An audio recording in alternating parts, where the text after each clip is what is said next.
기도하겠습니다. 하나님, 오늘도 하나님 때문에 우리의 영혼이 평안합니다.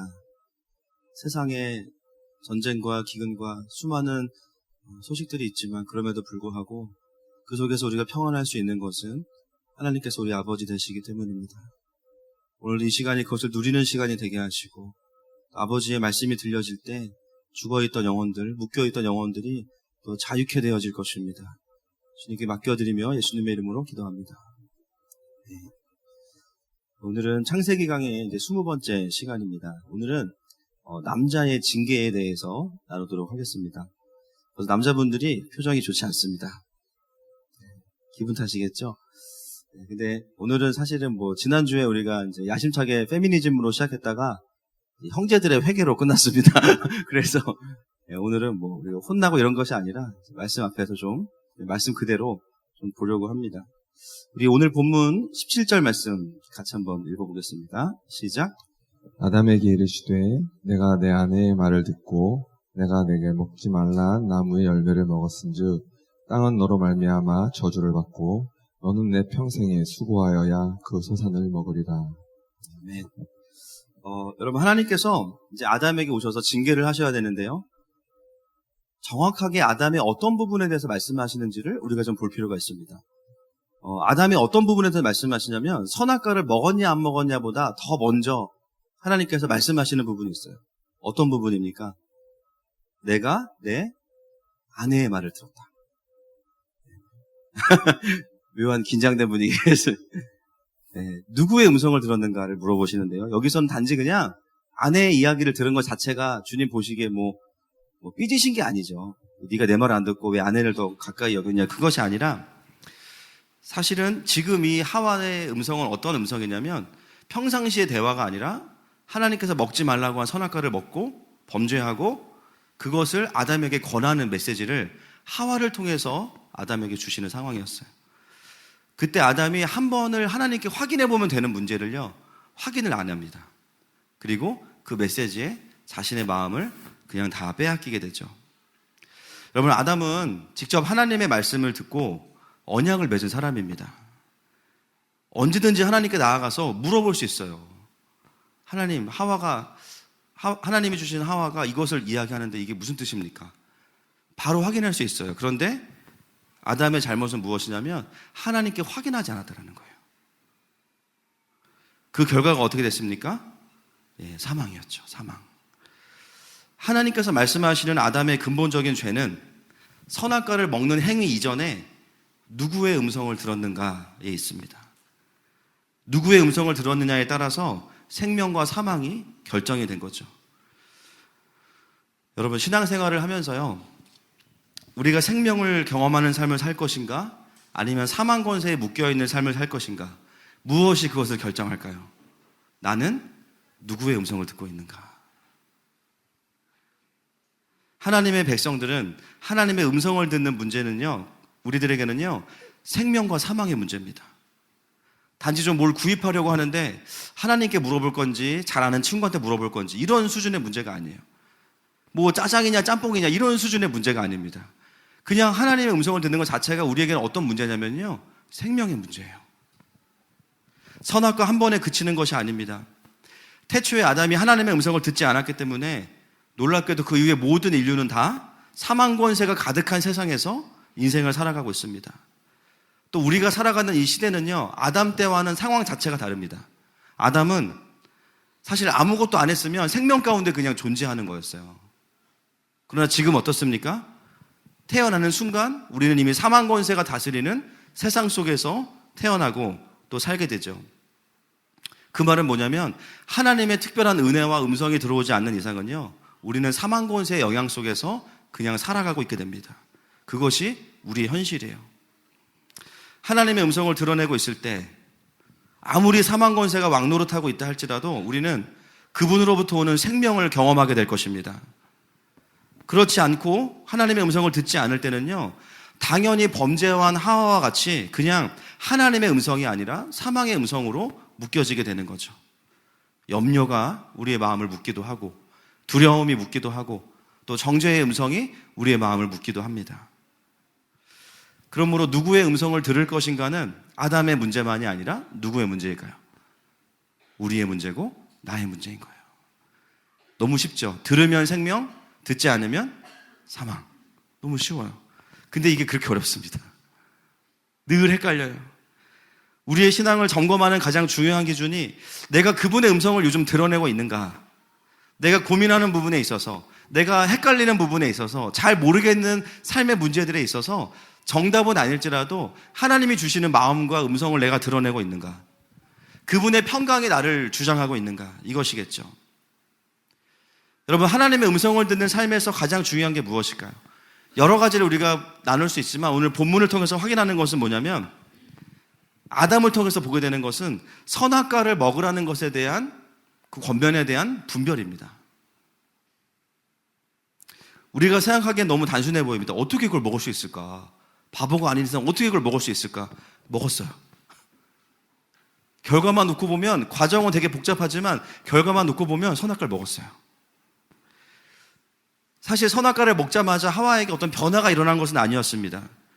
그런 멀쩡한 하와가 와서 오히려 뱀이 이야기했던 그 이야기들을 해요. 이것을 먹으면 하나님처럼 눈이 밝아질 거야. 그래서 선악을 판단할 수 있게 될 거야. 너가 하나님처럼 될 거야. 너무나 설득력이 있습니다. 그래서 그 메시지에 마음을 빼앗기게 됩니다. 여러분, 아담이 무엇을 실패했냐면요, 하나님의 진리의 말씀으로 그 메시지를 분별하는 것에 있어서 실패한 거예요. 여러분, 하나님의 자녀의 가장 큰 특징이 무엇일까요? 하나님의 자녀들은 그분의 음성을 드러낼 수 있습니다. 할렐루야. 하나님의 자녀들은요, 그분의 음성을 들을 수 있어요. 예수님 뭐라고 말씀하십니까? 요한복음 10장 27절 말씀 같이 보겠습니다. 시작. 내 양은 내 음성을 들으며 나는 그들을 알며 그들은 나를 따르느니라. 아멘. 그 당시에 그 목양지에 가보면, 목초지에 가보면요, 각 목자들마다 정해진 할당 구역이 있는 게 아니라 오만 대서 와요. 목자들이 자기 양을 데리고. 여러분, 양 보셨어요? 동물원 가셔서? 양 3마리만 모여있으면 구분이 안 됩니다. 똑같이 생겼어요. 구분이 안 돼요. 그래서 그 양들이 와서 섞여요. 각 목자들이 데려온 양들이 자, 이제 밥 먹어 그러면 쫙 섞입니다. 그러면 찾기가 쉽지가 않아요. 그럼 어떻게 이 사람이래, 이 양들을 데려갈까? 그렇게 막 놀다가도요, 목자들이 갈 때 자기 양들을 부르는 각자의 소리가 있습니다. 딱 불러요. 하영아. 그러면은 그 양이 이제 듣고 자기 목자의 양의 소리면 그 소리를 따라가요. 양들이 귀가 굉장히 예민한데요. 어디에 예민하냐면 겁이 많기 때문에 자기 목자의 소리에만 반응을 합니다. 아무리 다른 목자들이 부르고 가자고 해도 오히려 두려워하고 거절하는 것이 양의 특징입니다. 예수님이 그 모습을 보시면서 말씀하시는 거예요. 내 양은 내 음성을 듣는다. 여러분, 하나님의 백성은요, 교회를 왔다 갔다만 하는 사람들이 아니라 그분의 음성을 듣는 사람입니다. 예배 시간에만 듣는 것이 아니라 나의 삶 전체를 향하신 하나님의 마음을 드러내는 사람들이에요. 여러분, 그것이 무엇입니까? 그것이 분별입니다. 히브리서 5장 12절부터 14절까지의 말씀을 함께 보겠습니다. 시작. 때가 오래되었으므로 너희가 마땅히 선생이 되었을 터인데 너희가 다시 하나님의 말씀의 초보에 대하여 누구에게서 가르침을 받아야 할 처지이니 단단한 음식은 못 먹고 젖이나 먹어야 할 자가 되었도다. 이는 젖을 먹는 데마다 어린아이니 의의 말씀을 경험하지 못한 자요, 단단한 음식은 장성한 자의 것이니 그들은 지각을 사용함으로 연단을 받아 선악을 분별하는 자들이니라. 아멘. 바로 이것입니다. 신앙생활이 깊어진다는 것은 점점 더 하나님의 말씀으로 선악을 판단이 아니고 분별하는. 분별은 무엇입니까? 아, 이게 하나님의 뜻이구나, 이것은 아니구나 라는 것을 분별하는 거예요. 여러분, 분별이 필요하다는 것은 무엇을 전제로 하냐면 그냥 봐서는 모를 수도 있다는 거죠. 이게 진짜인지 가짜인지 모를 수 있고, 심지어 가짜가 진짜처럼 보일 수도 있어요. 그래서 진짜인지 가짜인지 분별이 필요합니다. 여러분, 우리가 세상을 살아가면서 마주하게 되는 여러 가지 메시지들이 있습니다. 우리가 무엇을 해야 될까요? 어느 것이 하나님의 뜻일까? 분별이 필요해요. 그럴 때 우리가 무엇을 사용하냐면 오늘 히브리서에 말씀하시는 것처럼 지각을 사용하는 거죠. 이 지각은 무엇입니까? 오늘 예배 지각하신 분도 계실 수 있지만 그 지각이 아니에요. 그죠? 좀 서로 쳐다보고 계시는데 그 지각이 아닙니다. 이 지각은요, 신약 전체에서 여기에만 딱 한 번 쓰인 단어입니다. 단지 그냥 이성이 아니라 어떤 감각을 의미하는데요, 문맥을 유추해 보면 하나님의 음성을 듣는 총체적인 감각, 그것을 지각이라고 할 수 있습니다. 영과 혼과 육 전체를 사용하는 거예요. 여러분, 진리는 이론이 아닙니다. 진리는 생명입니다. 그래서 머리로만 정리되는 게 아니라 진리가 깨달아지면 어떤 일이 벌어지냐면요, 생각이 맑아지고 마음의 평강이 와요. 할렐루야. 하나님의 말씀이 들어오면 굉장히 복잡한 문제들이 어느 순간 굉장히 명쾌해지고요, 막 요동치던 마음들이 어느 순간 잠잠해져. 오늘 우리 찬양했죠. 내 영혼 평안해. 왜 우리 영혼에 평안이 있습니까? 하나님의 마음이 들어오기 때문이에요. 여러분, 한 주간 평안하셨습니까? 마음의 문제일 수도 있지만 내가 하나님의 음성을 꾸준히 드러내지 못하고 있다면 어느 순간 마음도 요동칠 수 있는 거죠. 시편 111편 10절 말씀 같이 읽어보겠습니다. 시작. 여호와를 경외함이 지혜의 근본이라. 그의 계명을 지키는 자는 다 훌륭한 지각을 가진 자이니 여호와를 찬양함이 영원히 계속되리로다. 아멘. 지각을, 계명을 지키는 자는 훌륭한 지각을 가진 자이니 여호와를 찬양함이 영원히 계속되리로다. 빌립보서 4장 6절과 7절 말씀도 같이 읽겠습니다. 시작. 아무것도 염려하지 말고 다만 모든 일에 기도와 간구로 너희 구할 것을 감사함으로 하나님께 아뢰라. 그리하면 모든 지각에 뛰어난 하나님의 평강이 그리스도 예수 안에서 너희 마음과 생각을 지키시리라. 아멘. 여러분, 하나님이 우리를 창조하신 구조가 어떻게 되어 있냐면요, 하나님의 음성을 들으면 평안할 수 있는 구조를 만드셨어요. 할렐루야. 그래서 우리에게 가장 큰 기쁨은 뭐냐면요, 그분의 음성을 듣는 거예요. 맞습니까, 여러분? 큰 것이든 작은 것이든 그분의 음성을 듣는 거예요. 지각이 없는 자들에게는 어떤 특징이 있는가? 예레미야 5장 21절 말씀 같이 보겠습니다. 시작. 어리석고 지각이 없으며 눈이 있어도 보지 못하며 귀가 있어도 듣지 못하는 백성이여 이를 들을지어다. 아멘. 오바댜 1장 7절도 보겠습니다. 시작.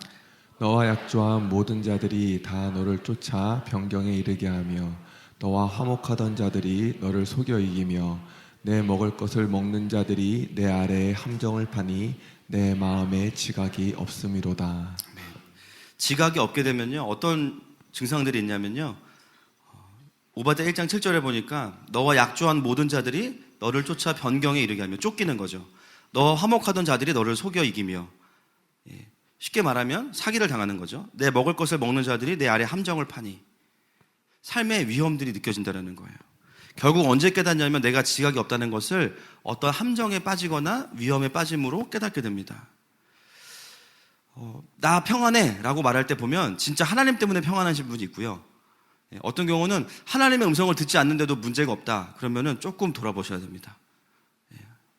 뭔가 내가 하나님이 없이도 별일이 없구나 그러면요, 하나님 걸 깨닫게 하시기 위해서 어떤 사인들을 주실 수 있어요. 지각이 없을 때는.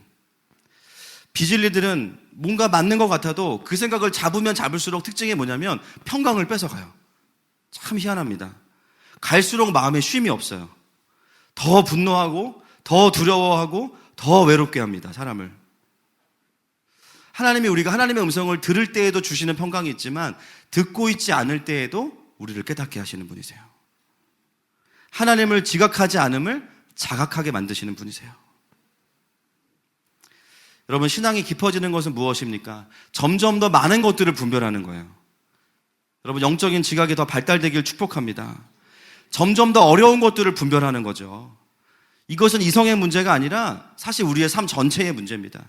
계속해서 우리의 삶이 그분의 인도하심을 따라가고 있는 그런 부분의 문제입니다. 여러분, 하나님의 음성을 듣는 사람들은요, 어떻게 됩니까? 한 지점에 머물러 있지 않아요. 물론 머물러 있는 게 음성이면 그렇게 됐죠. 그러나 보면 하나님의 음성을 듣는 사람들은요, 계속 성장하거나 하나님의 인도하심을 따라가요. 이것은 장소의 문제가 아닙니다. 하나님과의 관계가 깊어지거나 존재가 하나님을 더 닮아가거나 거룩해지거나 사명을 향해서 더 분명하게 걸어가게 되거나 반드시 목자를 따라가게 돼 있습니다. 우리가 이 땅에서 신앙생활을 하면서 하게 되는 싸움이 바로 이 지각으로 하나님의 음성을 분별하고 그것을 따라가는 삶이에요. 저는 이 메시지를 우리 특별히 청년 세대에게 좀 적용하고 싶습니다. 우리 싱글들에게 참 이 부분이 되게 많이 필요한 부분인 것 같아요. 모두에게 그렇지만 정말 세상을 살아가다 보면 수많은 하나님 나라의 원리와 배치되는 이야기들이요, 끊임없이 우리의 마음에 들어와요.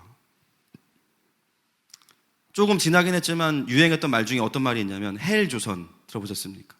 헬조선, 금수저, 유리천장, 이런 말들. 이런 말들이요, 사람들의 존재 안에 들어와서 청년들의 마음을 묶어버려요. 무너뜨립니다. 여러분, 세상 속에는 우리가 보기에 정말 그 현상을 드러내는 것 같은 일들이 있어요. 부모님을 잘 만난 친구들은 조금 더 편할 수 있고 좋은 상황에서 자신들이 하고 싶은 것을 펼쳐갈 수 있죠. 분명히 그런 부분이 있습니다. 또 살아가다 보면 그런 이유들로 인해서 한계들이 오기도 합니다. 그러니까 그런 말들이 생기는 건데요. 문제는 뭐냐면 그런 말들이 생겨서 나에게 들려질 때 반드시 우리가 해야 되는 게 있어요. 뭘까요? 분별입니다. 많은 분들이 분별하지 않고 그 말을 존재로 받아버려요. 원래 어떻게 해야 되냐면요, 거기서 딱 스탑 하고 하나님의 말씀 앞으로 오셔야 돼요. 할렐루야. 정말 그게 맞나? 정말 하나님의 뜻과 그게 일치하나? 정말 안타까운 것은 뭐냐면 많은 젊은 세대들이 뭘 해보기도 전에 그런 단어들을 믿음으로 받아버려요. 그걸 자신의 언어로 받아버리면 자신의 한계로 묶어버려요. 더 성실하게 준비하고 부르심을 찾아서 움직일 수 있고요. 어떤 때는 내가 좀 준비하는 시간들이 필요한데 그런 시간들을 하나님으로 해석하는 게 아니라 그냥 세상에서 주는 메시지를 가지고 자기의 삶으로 받아버립니다. 그러면요, 괜히 억울하고 무기력해지기 시작하고요. 내 삶 가운데 일하시는 하나님에 대한 민감한 인도하심들을 놓치는 일을 보게 돼요. 여러분, 성경은 뭐라고 이야기하냐면요, 물론 지옥이 있다고 얘기합니다. 맞습니까, 여러분? 네. 그런데요, 이 땅이 죄로 인해서 지옥 같을 수 있지만 여전히 하나님의 나라가 있다고 말씀하고 있어요. 하나님을 알지 못하는 사람들은 세상만 보면 헬조선이라고 말할 수도 있죠. 그러나 하나님과 동행하면서 살아가는 사람들은 헤븐조선을 누리게 됩니다. 오히려 어려운 상황에서 하나님을 누리는 사람들을 통해서 많은 사람들이 더 하나님께로 나올 수 있게 하십니다.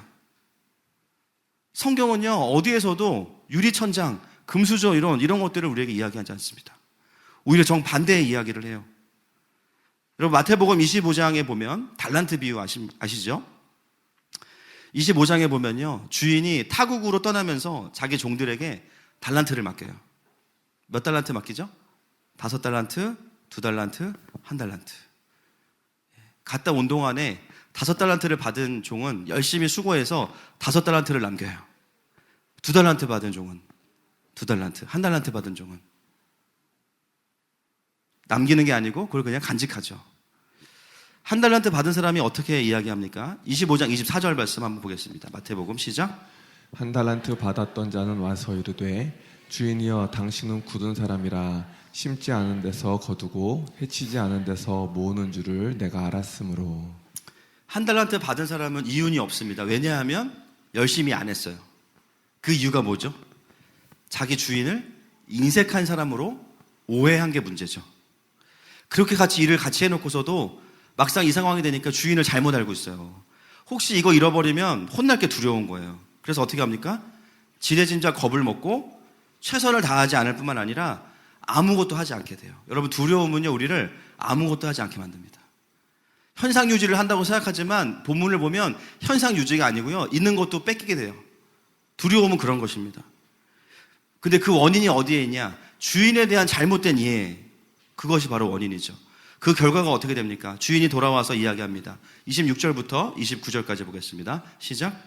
그 주인이 대답하여 이르되 악하고 게으른 종아, 나는 심지 않은 데서 거두고 해치지 않은 데서 모으는 줄로 내가 알았느냐? 그러면 내가 마땅히 내 돈을 취리하는 자들에게나 맡겼다가 내가 돌아와서 내 원금과 이자를 받게 하였을 것이니라 하고 그에게서 그 1달란트를 빼앗아 10달란트 가진 자에게 주라. 무릇 있는 자는 받아 풍족하게 되고 없는 자는 그 있는 것까지 빼앗기리라. 여러분, 하나님 나라의 중요한 원리가 여기에 있습니다. 잘 보셔야 돼요. 두려움과 오해로 인해서 노력조차 하지 않은 자에게는요, 지키는 것도 어려워요. 그런데요, 성실하게 수고한 자에게는, 두려움을 돌파한 사람들에게는요, 계속해서 더해주시는 구조가 하나님 나라의 구조입니다. 무엇을 우리에게 이야기하고 있습니까? 두려워하지 말고 손해 볼 수도 있는데 그냥 최선을 다하면 된다는 거예요. 할렐루야. 요즘에 취업이 진짜 어렵습니다. 정말 뭐 기적 같은 일이 취업인데요, 요즘에요. 뭐 늘 쉬운 적은 없었지만 진짜 어렵습니다. 그러다 보니까 사회적인 한계도 보이죠. 정말 잘 나가는 집 자녀들 보면서 부럽기도 하고. 근데 중요한 것은 뭐냐면, 그거보다 더 상위에 뭐가 있냐면요, 하나님의 나라가 있어요. 여러분 동의하세요? 이게 믿음의 싸움이에요. 이 부분이 이제. 이걸 동의하지 않으면 하나님은 교회 안에만 계신 하나님이 되시는 거예요. 이렇게 어려운 시대에도 여전히 하나님은 하나님의 일을 하고 계십니다. 그게 진리예요. 어떻게 하시냐? 하나님의 사람들을 통해서 하고 계세요. 여전히 하나님의 부르심은 유효합니다. 생육하고 번성하고 땅에 충만하고 다스려라. 할렐루야. 여전히 하나님의 부르심은 우리에게 유효한 거예요. 그래서 하나님의 부르심을 쫓아가고자 하는 자들에게는 여전히 하나님이 도와주시는 은혜가 있습니다. 여러분 이게 너무 중요한 거예요. 마태복음 6장 33절 말씀 같이 보겠습니다. 시작. 그런즉 너희는 먼저 그의 나라와 그의 의를 구하라. 그리하면 이 모든 것을 너희에게 더하시리라. 아멘. 여러분 이 말씀이요, 신약 시대에 끝난 게 아니에요. 하나님의 나라를 구하는 자들에게는 모든 것을 더하시겠다고 말씀하고 계십니다. 이 시대의 수많은 청년들과 젊은 세대의 어려움은 뭐냐면, 돈이 없는 게 아니라 내가 추구해야 될 그분의 나라가 명확하지 않은 거. 그것이 가장 큰 비극일 수 있습니다. 열심히 살고 싶은데 무엇을 위해 살아야 될지, 나를 향한 하나님의 나라가 무엇인지, 내가 내 인생을 들여서 생명을 걸고 쫓아갈 만한 그분의 나라의 영광이 없는 것, 사실 그것이 가장 큰 어려움입니다. 하나님 내가 어디에 있기를 원하실까? 그것에 대한 하나님의 부르심의 이야기들이 들려지지 않고 깨달아지지 않는 것이 가장 큰 비극이에요.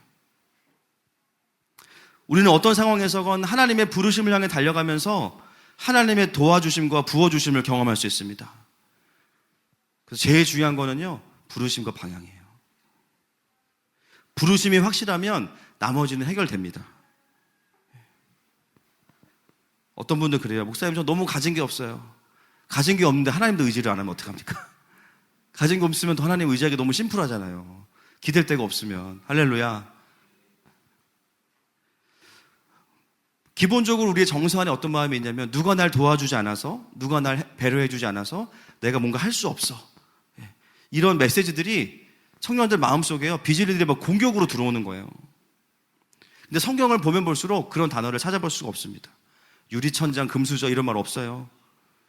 성경에 뭐라고 이야기하냐면, 하나님께서 보시고 때가 되면 투자자를 붙이신다 이렇게 써 있는 거예요. 목사님 저는 기술도 없고요, 머리도 안 좋고요. 성실하면 돼요. 할렐루야. 그러면 그 성실함을 볼 수 있는 귀한 사장님들이 있습니다. 분명히. 그 또한 하나님의 일하심인 거예요.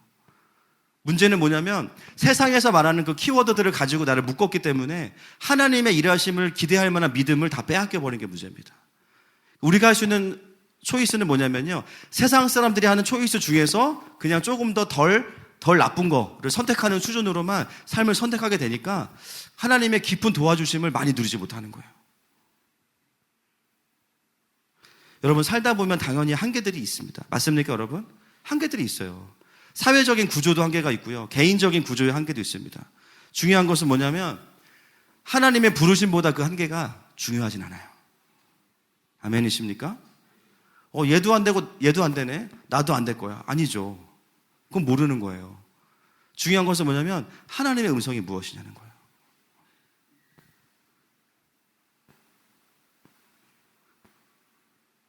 난 더 이상 전진할 수 없을 거야. 이런 메시지에 묶여서 하나님의 부르심을 향해 갈 수 없는 많은 지체들을 보게 됩니다. 목사님, 개천에서 용이 안 난대요. 우린 용이 아니에요, 여러분. 우린 용을 때려잡는 사람들이에요. 왜 용을... 우리는 하늘에서 났어요. 그리고 다른 개천이에요. 열릴 개자에 하늘 천자. 하늘에서 다시 난 자들이 왜 개천에서 나야 됩니까? 냄새나는 개천에서. 용을 때려잡아야지. 진짜 중요한 건 뭐냐면 나의 부르심과 방향이 확인됐으면요, 가는 거예요, 그 방향으로. 할렐루야. 당장 내가 원하는 위치나 삶이 아닐 수 있습니다. 상관없어요. 부르심만 확실하면 상관없어요. 놀라운 것은 뭐냐면 어느 순간부터 자신의 인생을 그렇게 하나님의 방향으로 터닝한 사람들은요, 간증을 하기 시작하는 거죠. 목사님, 제가 살면서 이런 경험 처음이에요. 하나님 저에게 이런 은혜를 주시고요, 재정이 필요한데 너무 신기하게 재정이 채워져요. 원래 그런 거야. 그게 정상이야. 만약에 내가 하나님의 방향이 아닌 대로 가는데 막 채워지면요, 잘못됐다고 느끼지 못할 거예요.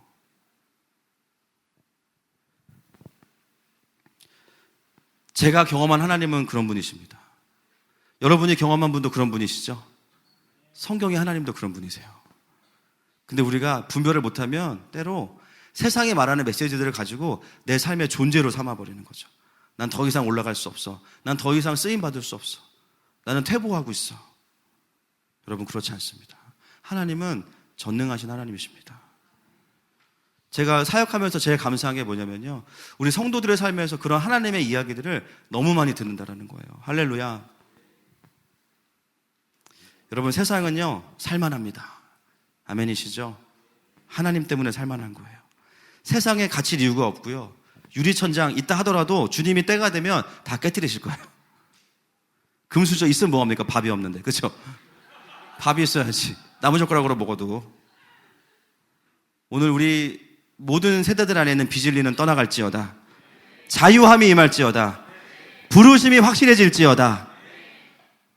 여러분, 우리가 속으면 안 됩니다. 사명을 향해 가지 못하도록 끊임없이 올가매는 것들로부터 자유해져야 됩니다. 그래서 우리가 뭐가 중요하냐면요, 하나님은 나에게 뭐라고 말씀하시는지를 아는 것이 굉장히 중요한 거예요. 내가 그분의 음성을 잘 쫓아가고 있는가, 잘 분별하고 있는가. 오늘 우리의 모든 지각이 더욱 그분의 음성을 향해서 발달되기를 축복합니다. 이 영역에서 아담이 실패했기 때문에 결국은 선악과를 먹게 된 거죠. 그래서 그 징계가 무엇이냐면 17절 말씀 후반부 같이 읽겠습니다. 시작. 너는 내 평생에 수고하여야 그 소산을 먹으리라. 저주를 받다라는 말이 굉장히 추상적인데요, 원어를 번역하면 이렇게 표현할 수 있습니다. 즉, 이 땅에 대해서 하나님께서 은혜의 손길을 멈추셨다. 땅이 저주받았다라는 말이요, 은혜의 손길이 멈추어졌다라는 거예요. 원래 여러분, 아담 일을 했습니까? 안 했습니까? 타락 전에 했어요. 경작도 사실 했어요, 보면. 근데 쉽게 했어요. 그냥 뿌려놓고 나중에 와보면은 다 그냥 막 호박이 이만하게 맺혀져 있어요. 그죠?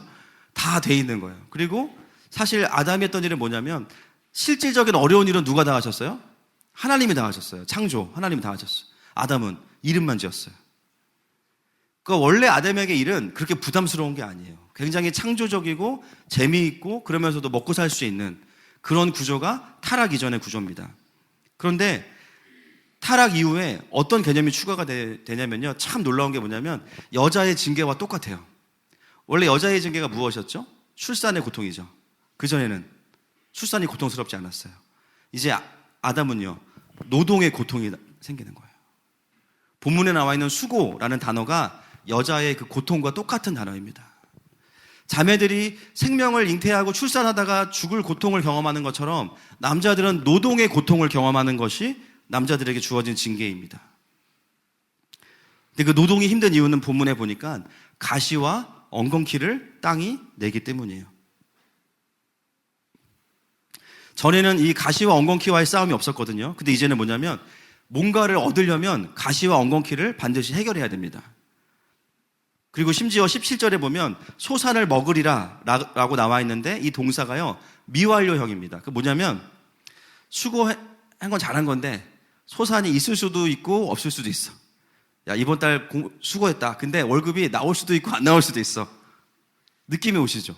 수고했는데 그게 미완료형이기 때문에 된다는 보장은 또 없다라는 거예요. 수고하지만 굉장히 불확실성 가운데 살아가는 것이 남자에게 주어진 징계라는 거예요. 일을 하는 게 쉽지 않다라는 거죠. 특히 먹고 살 수 있는 일을 하려는 것 자체가 쉽지 않다라는 겁니다. 여러분, 뭔가 우리가 수익이 나려면요, 어떻게 해야 되냐면, 뭘 해도 좋아하면 안 되고요, 잘해야 돼요. 맞아요, 여러분? 잘해야만 그것을 가지고 다른 사람의 필요를 채워줄 때 그 대가로서 우리가 돈을 벌 수 있는 거잖아요. 맞죠?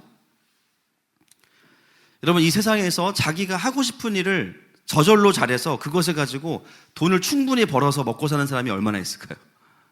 본 적 있으세요? 좋아하는 사람은 또 돈을 못 벌어요. 그렇죠? 그 일을 좋아하면. 그런 사람 없어요. 잘 생각해 보세요. 좋아하는 일과 잘하는 거는 다릅니다. 달라야 돼요. 좋아할수록 잘할 가능성은 높아요. 그런데 좋아하다가 잘해서 돈을 벌려고 하면 반드시 이 과정에 뭐가 들어가야 되냐면요, 가시와 엉겅퀴를 싸워야 됩니다. 수고하고 노력하고 애를 쓰면서 땀을 흘리는 과정이 반드시 필요해요. 제가 유스들한테 설교할 때 하는 얘기가 있어요. 공부해야 된다. 왜요? 학생이니까. 전 다른 거 하고 싶은데요, 공부해야 돼. 그리고 좋아하는 거 잘할 거면은 엄청 열심히 해야 돼. 좋아한다고 다 잘할 수 있는 거 절대 아니야. 현실을 직시해. 여러분, 제가 예를 들어서 전 요리하는 걸 너무 좋아한다고 제가 이야기하면서 여러분들 다 모아가지고 제가 요리를 해드릴 수 있어요. 재밌어요. 저 너무 행복할 것 같아요. 문제는 뭘까요? 느낌이 안 오세요, 여러분? 이해가 되시죠? 나는 요리하는 게 너무 좋아서 식당을 차렸어. 망했어요. 나만 몰랐네? 그죠? 백종원 씨가 골목 식당에서 하는 말이 있습니다. 옆에 어떤 주인이 와서 자기가 장사가 안 되는 이유가 옆에 너무 유명한 식당이 많아서 그렇대요. 백종원 씨가 딱 한마디 하더라고요. 아니에요. 맛이 없어서 그래요. 게임 끝. 그거구나. 옆에 아무리 맛있는 식당이 와도 우리 식당이 맛있으면 여기 오겠죠. 그걸 온갖 여러 가지 변명을 대려니까 막 백종원 씨가 안 속아요. 비진리를 딱 쳐내고 진리를 딱 선포합니다. 맛이 없어요.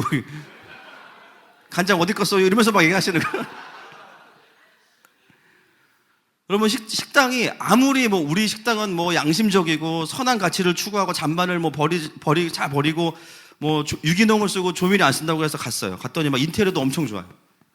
막 찬양도 틀어져 있고. 근데 맛이 없어. 그냥 MSG 쓰는 게 나아요, 그러면. 그죠? 아니, 그 식당의 철학을 보고 밥을 먹으러 가는 게 아니거든요. 맛있는 걸 먹고 싶어서 가는데 밥 빼고 다 맛있으면 누가 갑니까, 거기를? 인테리어 하는 분들이 와서 보고 가겠죠. 가시와 엉겅퀴를 제거하는 작업이라는 게 뭐냐면, 내가 열매를 맺기 위해서 이제는 좀 더 수고하고 애쓰는 고통이 반드시 전제가 돼야 된다는 거예요.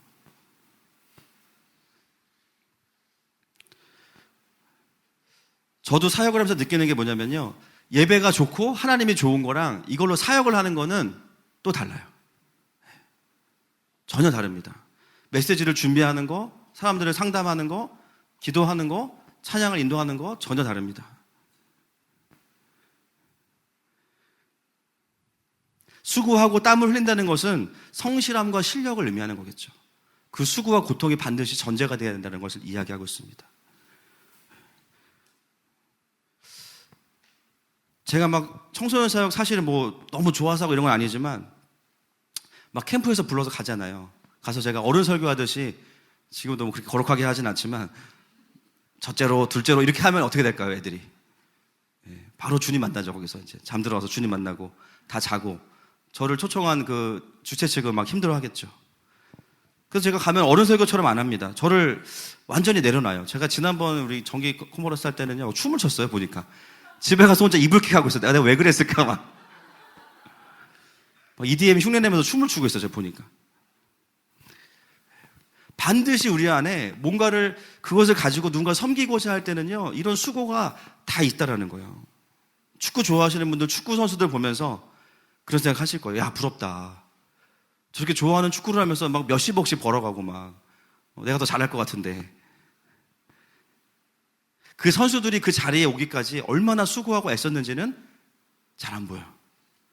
아마 그분들이 받은 훈련 10분의 1만 여러분들이 받으시면 바로 천국 가실 겁니다. 그죠? 폐가 입 밖으로 튀어나올 거예요. 너무 힘들어가지고. 아무리 좋아하는 일도요, 그것을 가지고 내가 먹고 살려고 하고 가정을 책임지려고 하면 반드시 수고와 애씀이 전제가 되어 있는 게 바로 남자에게 주어진 징계라는 거예요. 가정을 책임질 수 있는 수준의 일을 감당하려고 할 때 모두가 다 노동의 고통과 수고를 마주하게 됩니다. 물론 일마다 어떤 강도와 그 수고의 모습은 다를 수 있죠. 그러나 가시와 엉겅퀴가 모두에게 있어요. 우리가 여자의 징계를 하면서 되게 중요한 개념을 제가 하나 말씀드렸습니다. 그냥 징계가 아니고 어떤 징계라고 말씀드렸죠? 기억하십니까? 와, 맞아요. 회복적 징계. 회복적 징계는 그냥 벌에 대한 그 대가만 있는 것이 아니라 반드시 거기서 뭐가 있냐면 하나님께로 올 수 있는 표시가 있죠. 자매들이 출산을 하면서 와, 생명이 하나님으로부터 온 것이구나. 그리고 예수님을 바라볼 수 있었던 이유. 죽음의 고통에서 생명의 소중함을 동시에 깨닫게 하시는 이 회복적 징계. 남자들에게도 동일합니다. 단순한 징계가 아니에요. 남성들이 노동에 대한 고통 속에서 무엇을 보게 되냐면 자매들은 생명이 얼마나 소중한지를 출산을 통해서 보여준다면 남자들은요, 그 생명이 태어나서 유지가 되기 위해서 얼마나 많은 은혜가 필요한지를 노동을 통해서 깨닫게 됩니다. 그래서 여자의 징계와 남자의 징계가 다 생명과 관련이 있는 거예요. 남자들이 늘 하는 고민, 어떻게 나와 우리 가족들을 먹여 살릴 수 있을까? 늘 그 고민하시죠. 회사도 마찬가지예요. 어떻게 하면 우리 회사가 50년, 100년 동안 먹고 살 수 있을까? 어딜 가나 이 고민을 합니다. 남자들은 그래서 하고 싶은 일만 할 수 있는 게 아니에요. 반드시 그것으로 가족을 부양할 수 있는 일이 되어야 된다는 거예요. 해야 하니까 하는 삶을 살아야 될 수도 있습니다. 그 징계를 고통과 빨리 회피하고 싶은 어떤 것으로 생각하는 순간 우리는 하루하루 출근하는 그 시간들이요, 굉장히 버티기 어려운 시간이 될 겁니다. 무의미하고 힘들기만 하고 싶은 일도 아니고. 그런데 그 노동에 주신 고통을 향한 하나님의 회복적 징계, 그 의미는 무엇인가? 생명은 그냥 지켜지는 게 아니라는 거예요. 너의 그 수고와 애씀을 통해서 너의 가족들의 생명이 지켜지고 있다. 생명은 태어나는 것도 은혜이지만 유지되는 것도 은혜다. 마치 엄마들이 자녀들을 키우면서 보통 이제 여성들이 가장 성숙해지는 시간이 이제 양육이잖아요. 그죠? 내 존재를 보게 되고 동일합니다. 남자들도 노동을 통해서 자신의 존재를 보게 돼요. 아우, 내 처자식만 아니면 내가 벌써 사표 썼는데. 그게 뭐예요? 성화입니다. 성화.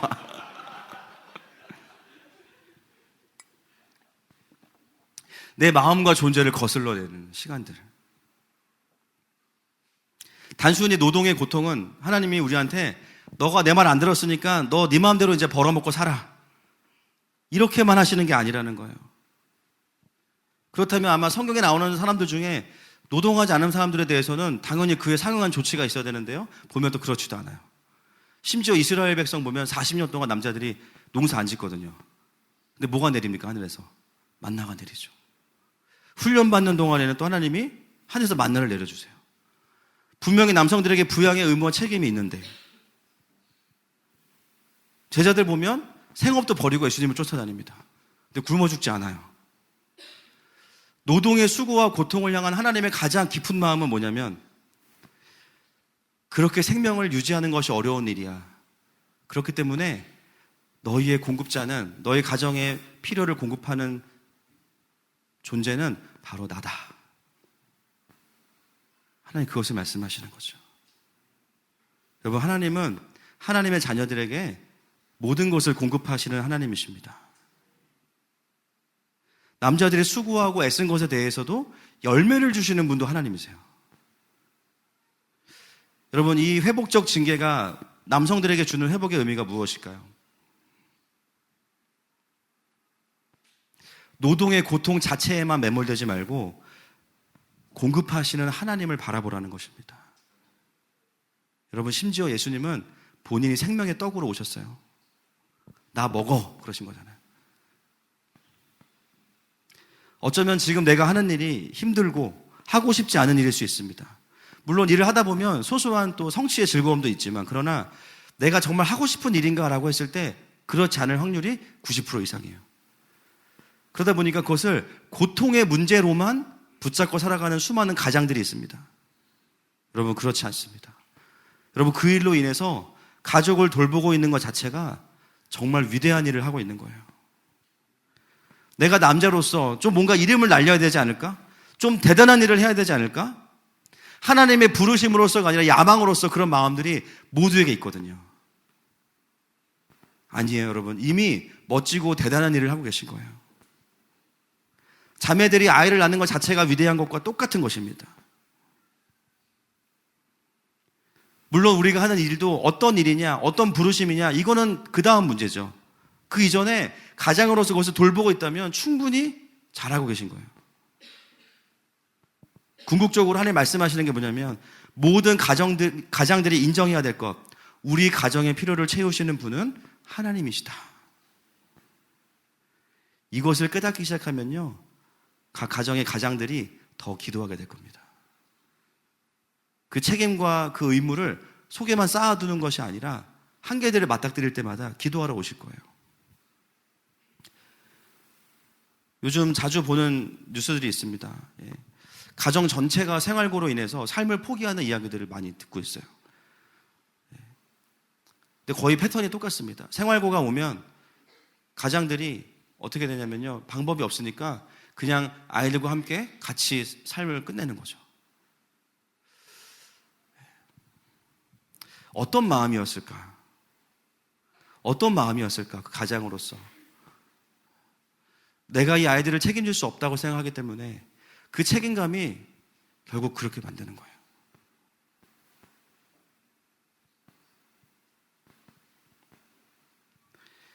가족을 부양하는 것에 대한 책임을 주님께 드러내지 못했기 때문에 그런 뉴스를 볼 때마다 어떤 마음이 드냐면 정말 이 시대에 복음이 필요하구나. 사람들이 자기에게 주어져 있는 이 고통의 징계가 어떤 의미인지 잘 모르기 때문에 그것을 혼자 해결하려고 애쓰다가 결국 지치면 마지막에 책임질 수 있는 모습이 이런 모습이겠구나. 여러분, 뉴스에 보여지는 일들이 그렇게 몇 가지라면요, 이미 그런 마음을 가지고 살아가는 수많은 가정들이 이 땅에 있어요.